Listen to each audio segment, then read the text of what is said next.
Hello there, and I'm with Dave Kennedy of Fidelity Land Title. And this is not a good topic. This is like a new fraud that you haven't seen before. So we're excited to hear all about it. How you doing, Dave? Good. How are you? I'm fine. So tell us what happened. Yeah. So we caught the fraud. Luckily, we've Yay. got some tools in place to kind of spot suspicious activity. This is a type of fraud that I've heard about for a long time, but I've hmm never actually seen in the Cincinnati area. But we were able to catch an instance where somebody was attempting to steal somebody's home. Oh my Um, God. in How this can how is case, that even possible? yeah. So you used to hear about this in situations where they call them snowbirds, up here in Cincinnati, where, folks will go down south for the winter and they leave their homes empty. And somebody would break into the house, change the locks, then go ahead and go down to the county auditor site, our hmm county auditor, and transfer the property with a fraudulent deed into their name, and then they would sell the property and snowbird But type doesn't situation. the deed requires a notary, Yeah. but it's not really like checked. So then why does it matter? Yeah. So I mean, that's just a whole nother can of worms. The county does not check the validity of a notary. They Right. just, as long as the document is notarized, they're going to accept it. They don't have any, they don't have any checks or balances in place to be able to make sure that a notary is legit.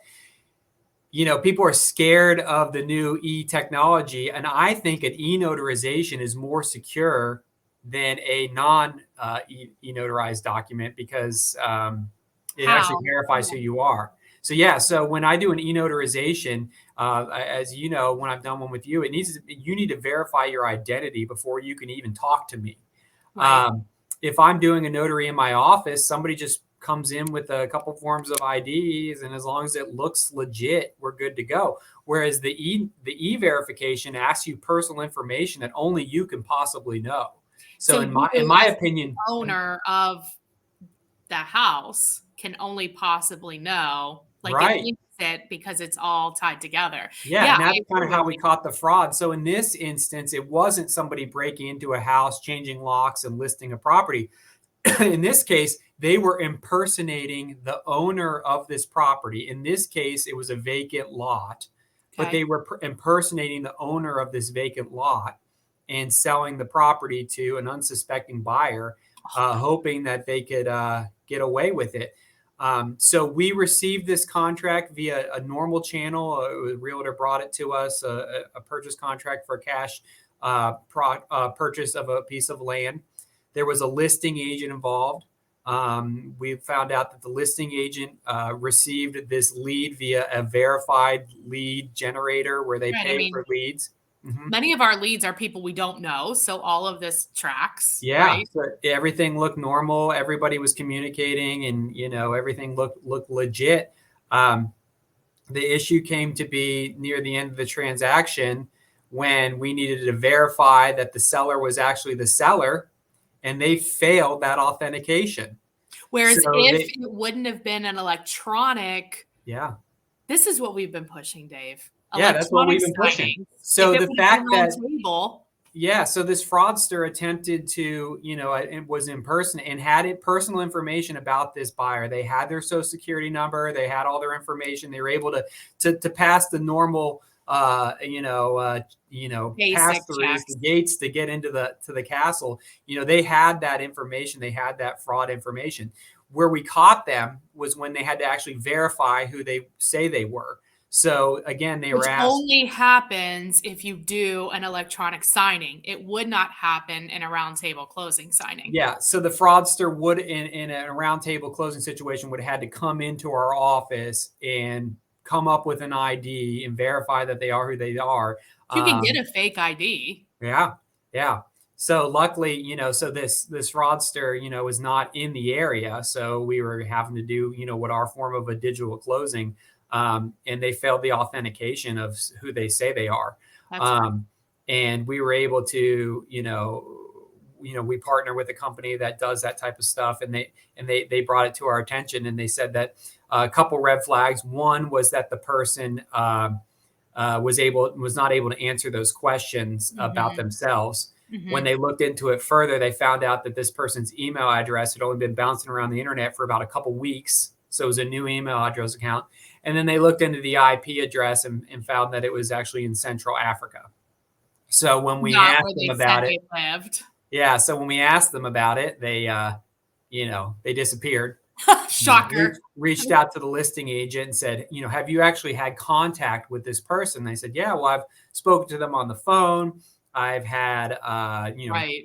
emails, text communication, Yeah. no red flags that this person wasn't who they said. The only difference was they hadn't actually met them in person, which happens from time to time.